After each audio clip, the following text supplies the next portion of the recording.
Hi, I'm Christopher Orff of Orff Brewing in Austin, Texas. I've been open since early 2017 at a little small space in southeast Austin. I make what I call creative hybrid ales. And I do that because I've got a background in chemistry. I studied chemistry for a long time. I also did entertainment for a long time. And I finally figured out that the overlap between chemistry and entertainment is beer. So that's what I do. My beers, I call them hybrids because they don't specifically match any of the standard styles that you'll find. I don't make a Pilsner or a British style stout or a traditional, style from old European ways. I take a little bit of one that I like, a little bit of another that I like. I say, what could I find in between those? And that's how I come up with my recipes. And starting from there, that's where I've made my beers. Made some that won awards even, and I find them tasty. So if you want to learn out how I make beer, follow me. The first ingredient in beer is grains. I've got a whole cabinet of grains right here. And you have to take the grains and you mill them. That's not milling them like flour. You just kind of crack them so it's sort of like cornmeal. So I'm going to take a bag of some barley malt here, and it's a little unwieldy, so I would pour this into a bucket for control, and I'd weigh out an exact amount that I need for a given recipe. Then I'm going to bring it over to the mill. So now that we've got some grain in a controllable pouring device, like a nice small bucket, 5 gallons, we come to the mill in this, what is known as the Rossi Maxi Suck 9000, built by my friend Rossi. Maxi Suck using a shop vac to control dust. I've been to breweries where they don't have these, and there's dust all over the place. So we're going to pour the grain into the mill, and then capture it below in a bucket to take over to our brew house. Here comes the noise.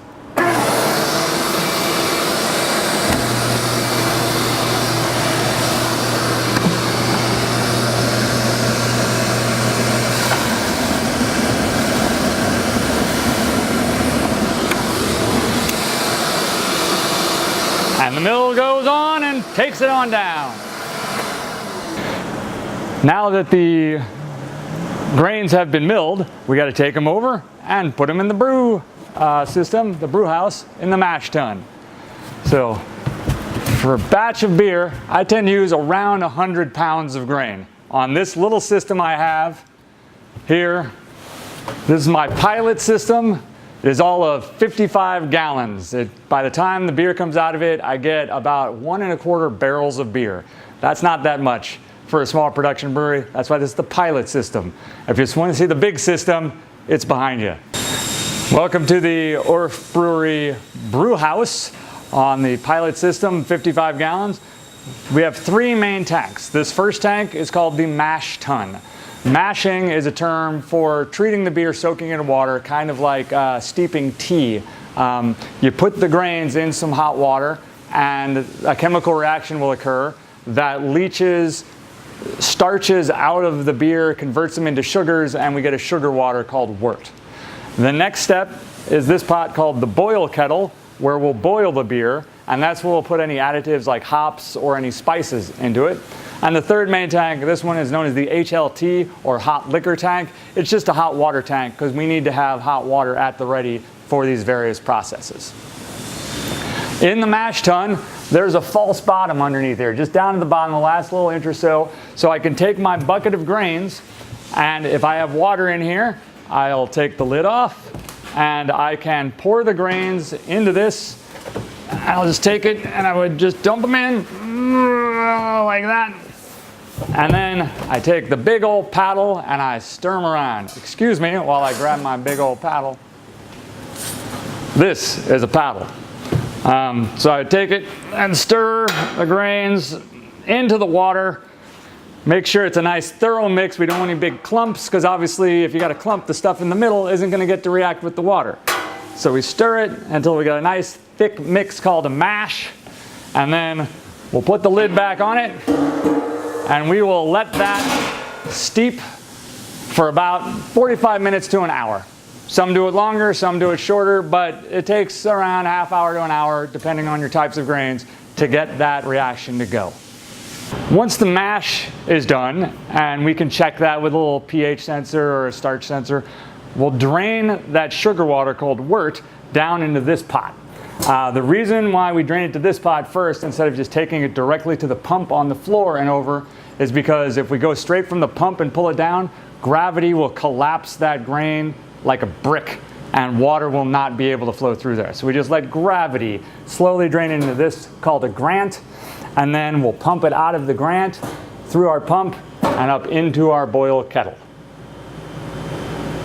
All right, so we've got big burners underneath this boil kettle here, and we need to get this to a rolling boil, not just some little, oh, it's kind of boiling. We need that bubbling and going over, so we can't fill it all the way off. That boil will cause chemical reactions to occur.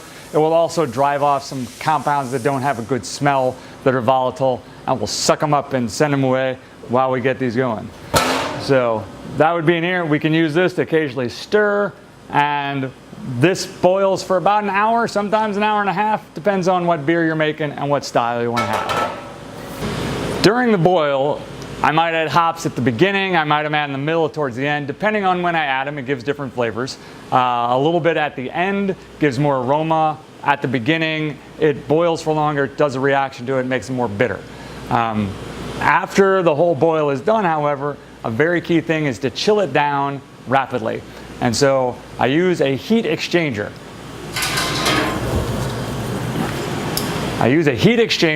It looks like this. Each of these individual little plates is actually a separate compartment, and I send the hot cooked beer through one direction while I send cold water through the other direction. And at each set of plates, they're right next to each other and they try to exchange temperatures. So we end up with cold beer out and hot water out the other end. I recapture the hot water into the HLT so that I can reuse it for my next batch and save that thermal energy. The cold beer comes out and goes into a fermenter, and in that fermenter is where we'll eventually pitch the yeast and let the yeast do the fermenting and turn it into beer that's drinkable. A key in fermentation is temperature control. In bigger breweries, they've got big tanks like these silver ones back here that are connected to thermostats and solenoids and glycol chillers, and they can control that temperature of that beer in those big tanks to within a couple of degrees. On my smaller system, I do it the old-fashioned Bavarian way. I use a cave. This is what I call the fermentation cave.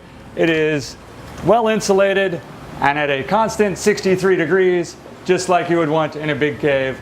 Notice there is my temperature control. Here is my fermenting beer in these blue drums, and I keep a little vent here on them so when the carbon dioxide comes off, it kind of doesn't allow air back in. This is the magic. They just used to call yeast God is good. I put the yeast in here, keep it very clean and sanitary. The yeast will eat the sugar water that we got out of the grains earlier and will make as a byproduct carbon dioxide and alcohol. The carbon dioxide gives us our little bubbles, the alcohol gives us our little buzz, and all the grains and the hops are what give us our flavors and aromas that make it taste so good. After the fermentation is complete, you let the yeast rest for a little while and it'll settle down to the bottom of the tank, help clarify the beer. The next thing is called moving it to crash, where I move it into my walk-in cooler down at 39 degrees. If you got one of those big tanks, you just set the thermostat down to 33 degrees and that'll do the crashing in place. I have to wheel the tank into the walk-in cooler, and then after it's crashed for a little bit and it's nice and cool and clarified, I pump it into this guy. This is called a bright beer tank. Bright beer meaning it's shiny, it's bright. All this stuff has been filtered out, and this has a what's called a carbonation stone in it where I can hook it up to CO2 and pump little tiny bubbles into the beer and carbonate that beer to the exact level I want.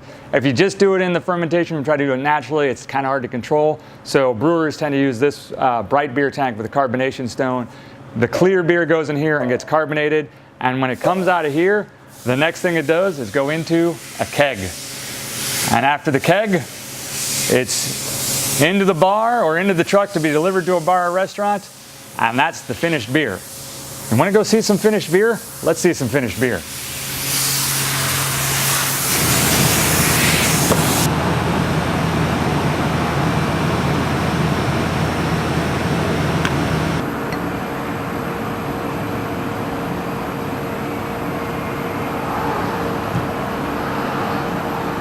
Oh, That's so pretty. look at that beautiful pint of Hop Rocker India Red Ale.